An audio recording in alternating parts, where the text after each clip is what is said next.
Today is Tuesday, June 21st, 2016. Mm. Kay Wagner is talking with Dr. Fred Yutec, a retired nephrologist. Dr. Yutec studied medicine at the University of the Philippines and attained his MD in 1957 after serving his one-year internship at the Philippine General Hospital in Manila. He then came to the United States, where he served a one-year internship at the Good Samaritan Hospital in Cincinnati, and in 1958 he came to La Crosse Lutheran Hospital and served a one-year residency in pathology and a three-year residency in internal medicine under the sponsorship of the Adolf Gunderson Medical Foundation. He joined Gunderson Health System as an attending staff in internal medicine in '62, followed by a nephrology fellowship at the University of Washington. He served in the U.S. Army at Fort Benning, Georgia from 1969 to '71, and rejoined Gunderson as attending staff in both internal medicine and nephrology in 1971. From 1977 until his retirement, he was the medical director of 6 dialysis units. Dr. Yutec retired in 2010, totaling 39 years of practice. Welcome, Dr. Yutec. We're pleased to have you here today. And G. Chauka is also with us behind the camera. Did I get the introduction Yes, pretty you accurately? did. Basically, yes. Okay. Yeah, yeah. Anything that I missed? No, not really. Okay. It's just that, for example, I was attending for about 3 years before I went to fellowship. Okay. Okay, but that's a minor point. And then attending for 2 years, then I got drafted in the Army. Okay. Okay. Well, please tell us about your family history and background. Well, let's see. I came from a family of about 6 siblings. My dad was a pharmacist, and that's how I got interested in medicine, because one of his best friends was a doctor in my hometown. And interestingly enough, this doctor spent a few months at the Mayo Clinic. Oh. In fact, he named his daughter Mayo. Is that right? That's right. So that's how I got interested in medicine. What did your mother do? My mother was purely a housemaker. It's a little different there, the way I was raised, you know. Usually the mothers don't work. They have everybody doing the work for them. Yes. And your siblings, what did they go on to do? They're all, let's see, the first one was a Bachelor in Music, the second one is in business, third one is business, then my brother is double degree in engineering, and then another was pharmacist. So all of us went to college. Did they also come over to the United States? Only a few of them did. Okay. Not everybody did. My brother, of course, spent several times a year at Boeing, because he was the chief maintenance engineer for Philippine Airlines. So, how did you decide to become a physician? Was it you mentioned your dad? my dad and his buddy, you know, they played a lot of tennis together, and when I was growing up, I played now and then with them, and they said, yeah, it sounds like a good profession. Did you, was nephrology the specialty that you? Oh, no. No. In fact, by the time I took up my fellowship in nephrology was not a recognized specialty yet. It wasn't nowhere. It was about 3 or 4 years later before it became officially recognized as a subspecialty. Okay. And so it was while you were working here, too, that you were interested in it enough to go and apply. And apply. Yeah. Yes. Now, I was very fortunate that I got into Dr. Scribner's place in Washington. Dr. Scribner was a co-resident of Dr. Perry here. I don't know if you know Dr. Perry. and he was a good friend of Dr. Perry, and Dr. Perry was the one that gave me a recommendation to Dr. Scribb, and that's how I got the fellowship. Mm-hmm. I, Okay, hold on. Ready? Yeah, go ahead. Besides your father and his friend, was there any other role model who inspired you? no, No. no. And you heard about Gunderson because of the Mayo connection? The Mayo Connection, and Dr. Gunner gave a talk in Cincinnati, where I was my intern in there. So I researched. So there's a program there. You know, Mm-hmm. that's how I got in. Were you was this one of the few places that you looked, or were you looking different places too? I look at different places. You just don't look at one place because you don't know where you're going to get in. You see, I'm sure the same guys do the same thing nowadays. Mm-hmm. You know. What attracted you about the practice here? Well, the way they practice and the type of training I wanted was mentorship more than the academic type. Mm-hmm. Because I wasn't planning that. I just want to go and get a good medical background and practice medicine. Mm-hmm. And that's how they did it here. You It's were only 1-to-1 in Mhm. here. you were one of the first non-Gunderson members recruited. Was that challenging? Yeah. How so? Yeah, the first one. In fact, I believe I was the first one that was ever asked to stay. I didn't apply. They asked me to stay. Resident, they toward the end of my residency said, "Hey, what are you planning to do?" I said, "Well, I don't know yet. I was planning to go back home, And how would you like to stay here?"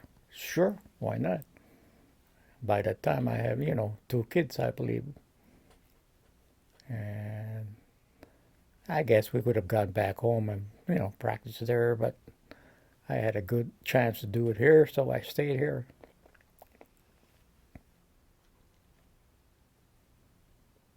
Well, nephrology has evolved considerably, hasn't it? Probably due to technology and many other things. What do you see as the biggest innovation in your field? Yeah. Well, first of all, my training, I was very fortunate. University of Washington in Seattle under Dr. Scribner, besides the Cleveland Clinic where Dr. Caldwell was number 1 as far as nephrology was concerned at that particular time. And I'm blessed to have worked with Dr. Scribner, who is considered the father of chronic dialysis, with his Scribner shunt. Fortunate to work with Dr. Tankoff, who was the father of peritoneal dialysis. Okay. Very fortunate to work with Dr. Esba, who discovered erythropoietin. Oh, there are so many people there that I was very fortunate. Like another one is Dr. Hickman, the Hickman guy there. Well, you were a pioneer yourself Yeah, here. when I came here and got the unit started, we were the second unit in the state of Wisconsin. Mm-hmm. The first one is in Milwaukee under Dr. Means. So our unit really has grown, you know that with all the satellite units that we have, Mm-hmm. And the satellites, I think there were 6 of them, correct? I don't know, let's count them. We start with Prairie du Chien, there's Viroqua, Black River Falls, West Union, Richland Center, Toma. 6 or 7. 6 or 7. Yeah. Did you have to travel to the various locations? I did travel about every other month. I visited the unit. Initially, there was no requirement to visit the unit. Then the feds got into it and said, "Well, you got to check on the units at least every 2 months." So, and also the patients, you had to see them while they're on dialysis. How can you see them unless you're going down the unit? Mm-hmm. Must have. We- Go ahead. We didn't have telemedicine at that time. That would have helped. Yes. But it was convenient for them that they were able to have their dialysis close Yeah. to their homes. Yeah. anything else about the evolvement of nephrology? What has made it better? What has made it worse? Nothing is technology. That's the thing that made it easier. You can check with Pam. I'm sure she can tell you all the things that we used to do in the old days. But nowadays, with the machines, they're more or less compact, and everything is taken care of. Emergencies, the machines will go and shut down automatic. They're really wonderful machines. Is diabetes one of the biggest? Number one. Number one. Number one. Have there been any advancements in the prevention of that? No. No.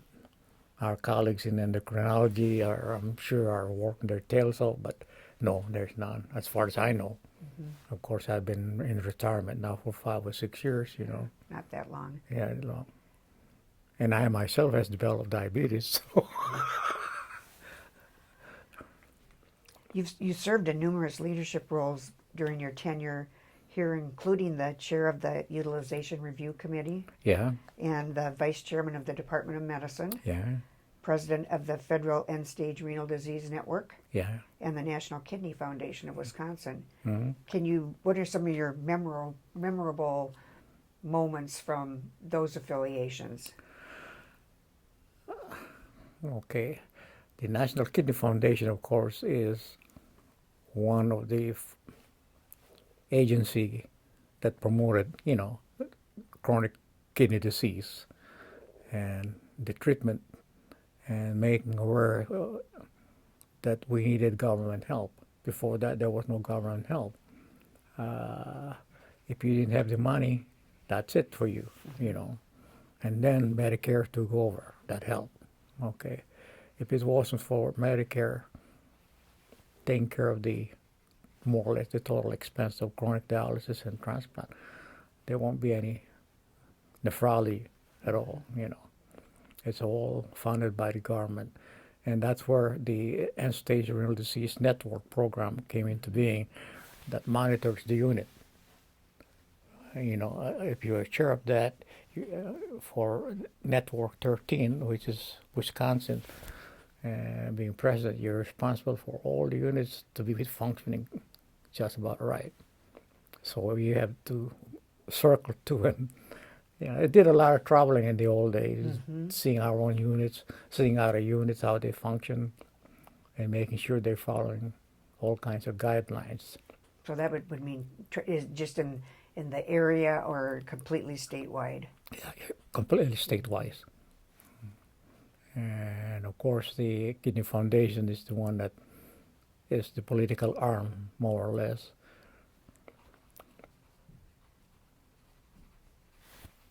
What did the Utilization Review Committee, what was their initial purpose? Oh, in the old days, the initial purpose is to make sure that that patients are not overstaying. Mainly, I think that we get involved if the attending says, well, it's time for you to go, and the patient says, no, I'm not ready yet, then we get involved and look things over. Yeah. Almost always there's a compromise between the two, You don't want to rock the boat. Right. It's more governmentally controlled now. You follow all the guidelines. Everything is run. Well, they have the money, so they tell you what to do, more or less. You know that. In my research, I wasn't sure. Did Gunderson start doing liver transplants? Kidney transplant. Kidney transplants. Yeah. Okay. No, his kidney transplant. His first transplant here in Wisconsin. Oh. Was done in Madison by Dr. Kiskett. Really? Yeah. And then he left Madison and joined us and started a program here. And we did about 8 or 9 transplants. And then the Fed says you can't do a transplant, be certified, and be paid unless you do at least 25 a year. That's how the program fell apart. It did. Yeah. At that time, Are they able to handle that in here presently? The 25 a year? No. No, we can't do that. I think we decided at that time. At one time when when we were doing transplant, there were 3 transplant programs: Milwaukee, Madison, La Crosse, and then when that ruling came up, we dropped, and that's it. We decided that we'll send everybody to Madison. Okay. We give them a choice, though we channel them to Madison. Mm-hmm. Madison is probably second or the largest transplant center, at least at the time I was in practice. How many do you figure that they do per year? Per year, they were doing about 150, 200 a year. 6,200. Yeah, Wow. 100. It's a big transplant program. That is. Yeah, the biggest one, they've either San Francisco or Madison. The two were. Minnesota too had a big transplant program. University of Minnesota. Yeah. Mm-hmm. How long do patients typically have to wait for kidney transplants? Nowadays, I don't know really. The donor program nowadays is again federally controlled. Mm-hmm. So, if you have a living donor, then there's no wait. But if you wait, regular, I don't know if I can tell you. Yeah. Typically, it's about a year or a year and a half or something like that in the old days. But now I don't know. And then the intermittent measure or dialysis would be what they would. Yeah, there is the backup. Yes. While they're waiting for their transplant, they're on chronic dialysis. You see. Mhm. Okay. How common are liver transplants? I don't know. I don't think I can answer that. They're not as common as kidney transplant. Would Madison be the go-to place for that as well? Liver transplant, Madison. Okay, you can do lung transplant too, I believe, in Madison, and a heart transplant too in Madison. Mm-hmm. Interesting. Yeah. It takes a lot to get a transplant program.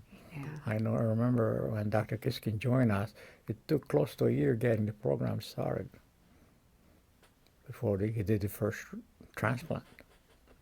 I imagine he was disappointed that you weren't able to continue it. Yeah.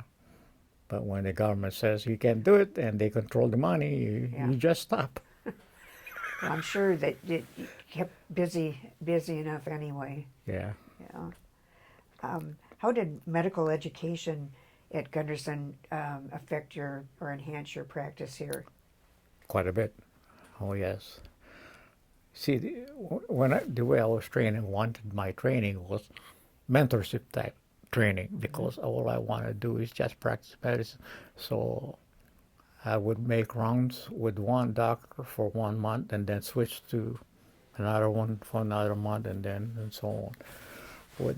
With the program that Dr. Overholt started, it's entirely different. It's an academic type. Mm-hmm. It's a well-organized program, very well received and very well recognized across the United States. Mm-hmm. Yeah. They did that was a super program. And they have the residents here probably was also very helpful, not only for them, but for you as teachers. Oh, yeah. See, when you have a teaching program like they do, you have to keep up. It's a challenge, mm-hmm. You just can't sit on your butt and say, well, that thing slides, because most of the residents are really bright and they want to learn, and you have to challenge them as well as they challenge you. Mm-hmm. So you keep up. And Dr. Overholt was excellent in doing that. Were you familiar with him before you came here? No, but I did know him pretty well after a while, because he and I played a lot of golf together later on. He and I played poker together later on. So I really got to know Dr. Overholt. Thinking back to your time at Gunderson, what would your colleagues say that you're known for? Say that again. What would your colleagues say that you are known for? I don't know. I don't know if I can answer that. I'm trying to think of a good one. Come back to that later on. Okay. Maybe I'll answer you. Well, what would, and you can think about this too. What would you like to be known for? Well, I like to be known to be a good doctor.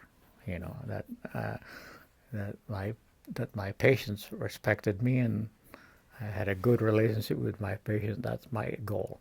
That being a good doctor to my patients, and I think I did. A lot of them came to see me as I was retiring, and they would make an appointment to see me just to see me, and not because they're having problems.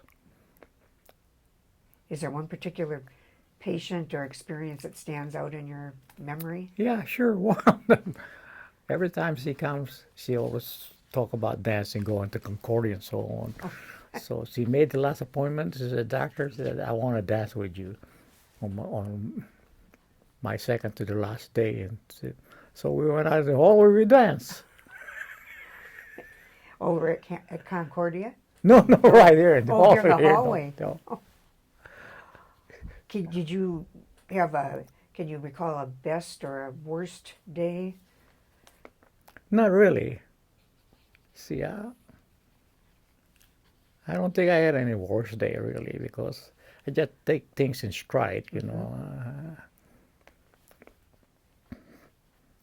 How about a patient who changed you? Oh no, no one in particular really.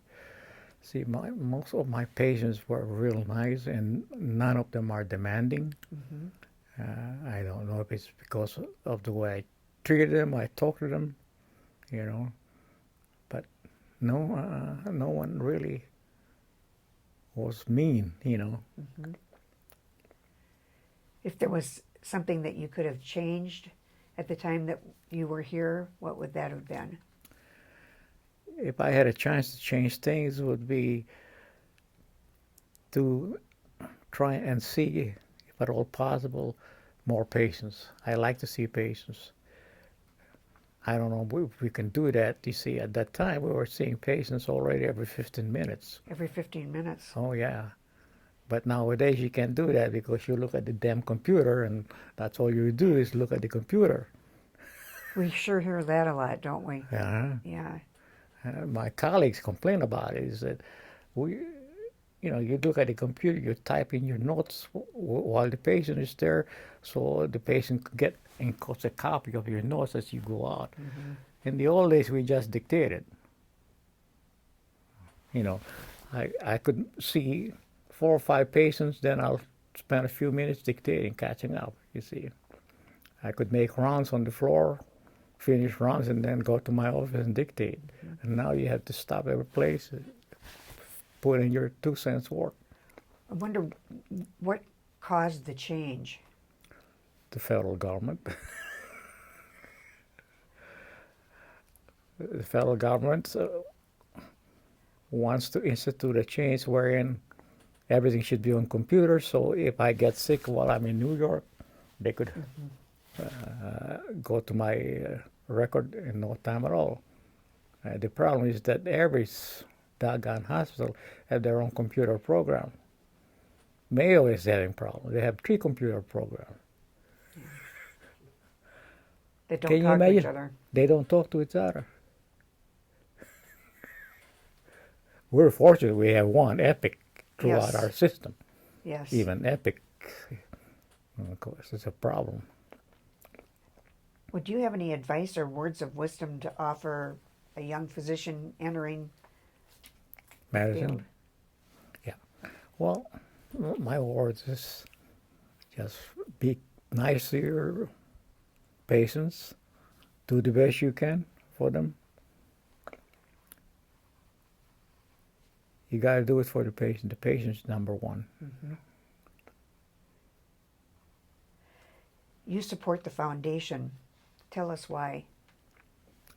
The foundation is a great thing. The foundation supports the clinic teaching program. You know that. Yeah. And made my mark making donations there. Even now I'm retired, I still donate, every year to the foundation.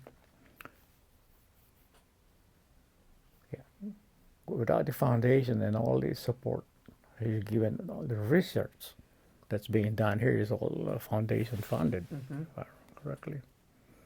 So the foundation has really has made a big mark on the clinic system.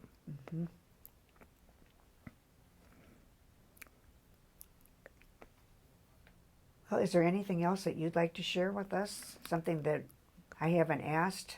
Other memories? No, no. I think you've asked everything. I really, all I can say is that I enjoyed my 50 years association with the clinic. The clinic has been very nice to me. I've seen it change, you know. For example, I was number 34 in the numbers, you know. So I'm one of the original pioneer, you know. See, from there I've seen it grown. And to be part of it is really an honor. Am I going to change it? No, I enjoyed it. The way it's run has changed considerably, you know. But no, I don't think I want to change anything. What do you? I know that your wife recently passed. Yeah. I want, you know, our condolences for that.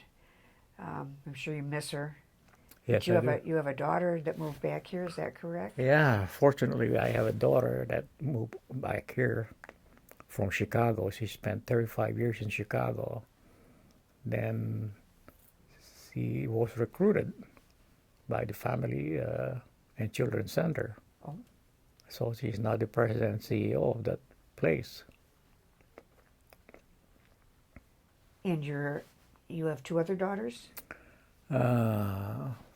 4 other daughters. 4 other daughters. Yeah, and only one boy. And one boy. Yeah. And where are they and what do they do?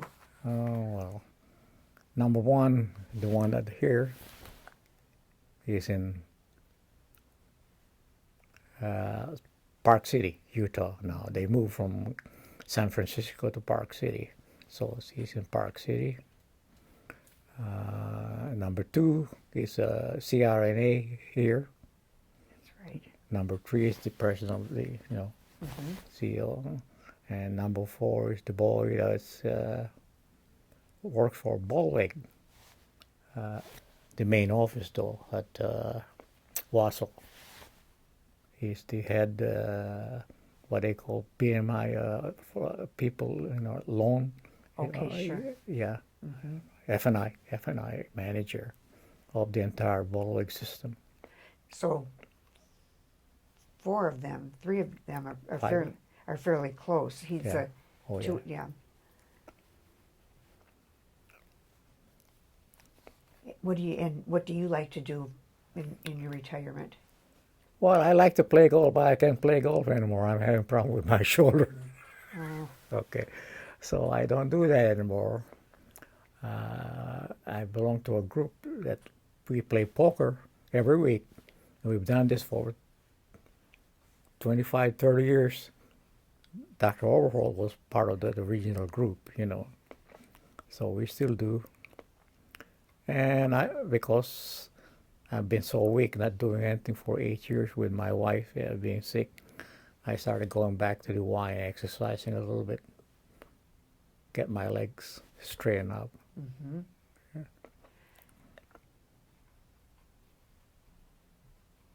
What was her ailment? She had a stroke, Okay. and she had a complication with a stroke. People think that stroke is painless, but a few of them, maybe 5%, they develop what they call a post-traumatic pain syndrome, just like people with shingles. Mm-hmm. They get the pain. That's what she had. She developed that pain. It's a nerve pain that's present 24 hours a day. And narcotics doesn't seem to control it. She takes gobs of oxycodone, methadone, and so on. Nothing seems to help. Yeah, Yeah. that must have been Yeah, that was something. Difficult. Yeah. there's nothing you can do. Nothing. Basically. Hmm? But do you have anything that you'd like to include in your file, photos or clippings or Anything Not really. that I see you brought some things. Well, I brought some things here you might be interested. Let me see. Well, that was nice. I'm going to show it to number one. This is for. I hope you're interested in some of these things in here. Absolutely. Are you willing to part with these? Well, you can can you make copies Yes, of them? yes. Oh, yeah. Yeah. Definitely. We could make copies of everything in there if you'd like. Yeah. Newspaper clippings of my retirement. All right. La Crosse Tribune.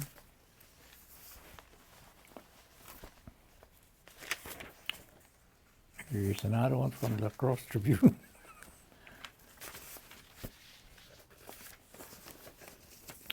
Okay, that's good.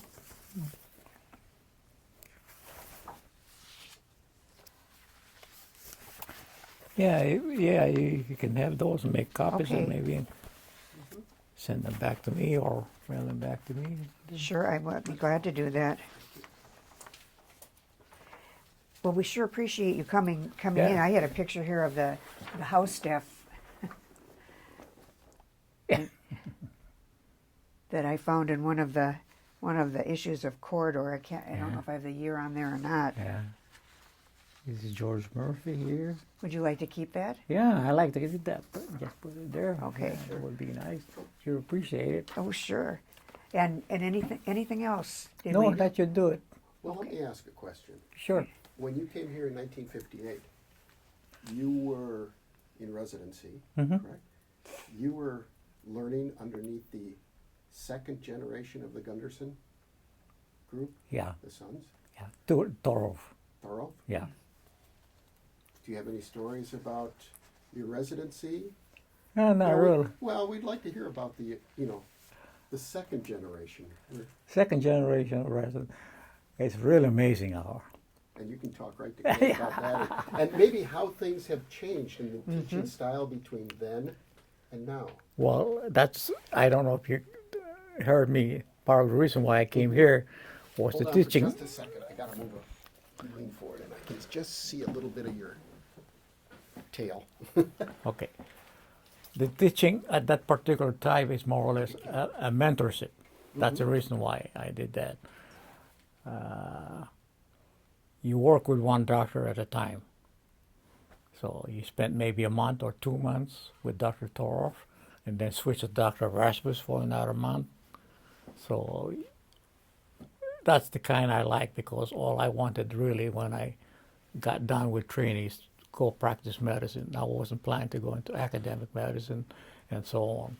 So that all changed when Dr. Overhaul came, which is a good, because with Dr. Overhaul coming and starting that program, it attracted more gifted people. You know, that's how the thing really exploded. I don't know a lot about Dr. Rasmus. What was his specialty in Internal medicine. internal medicine? Yeah. Was he head of the medical education program at some point in time? No, it was Dr. Toroff who was head. Okay. The Toroff, the old Gunderson. Dr. Rasmus was, on the other hand, influential in switching the setup of the clinic. See, at that time, the clinic was owned and run by the Gunderson, and everybody was salaried. But Dr. Rasmus was influential in changing it into a corporation.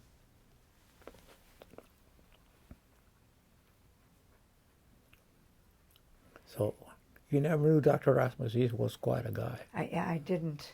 He was quite a guy. His memory is tremendous. I used to admire him.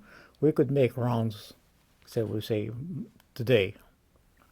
And then the following day he will dictate all his notes as if he just took those notes just an hour ago. It's really amazing how his memory is so outstanding. I wish I had a memory like I had to go and run and dictate almost immediately, otherwise I forget the details. How long did he practice here? Well, he quite quite a number of years. He practiced right after the war, joined the clinic. And let me see, if I came back, I think he died in, trying to come back, I think, 71 or 72 when he died. I know when he died, we were supposed to meet him and play golf with him in Florida in New Year's. And we were supposed to meet in a certain place and stay together. He didn't show up, so we didn't know. Then when we came back home, we found out he died. Wow.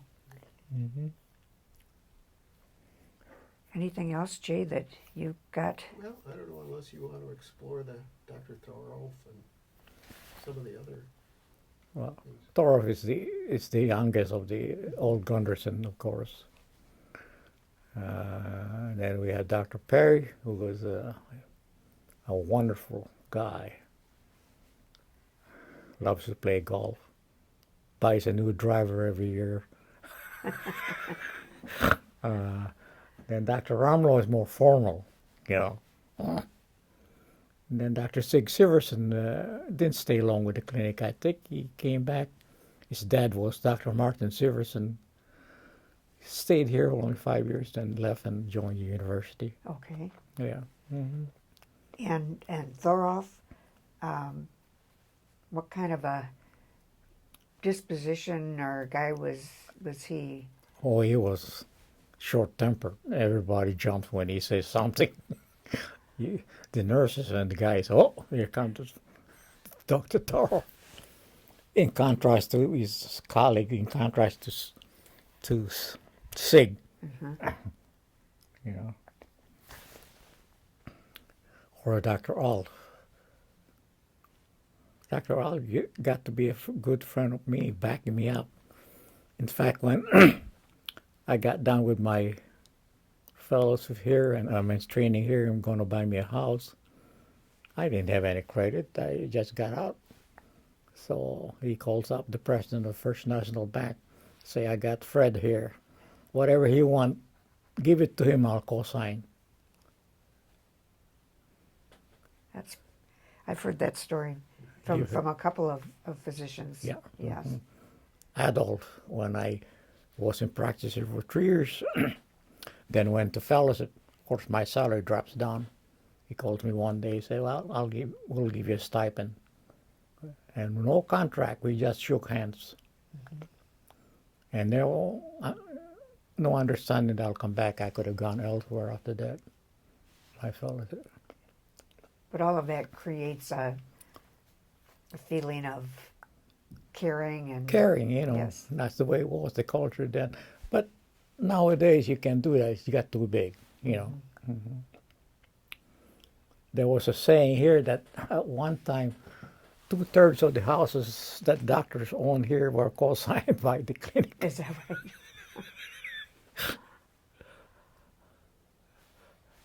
Well, it sounds like you had a wonderful career. Yeah. Your name comes up often in other interviews too, with your colleagues that have worked with you.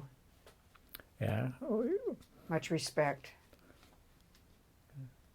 I like them. Well, I had a good time here, let me put it this way. Never had any problems, really.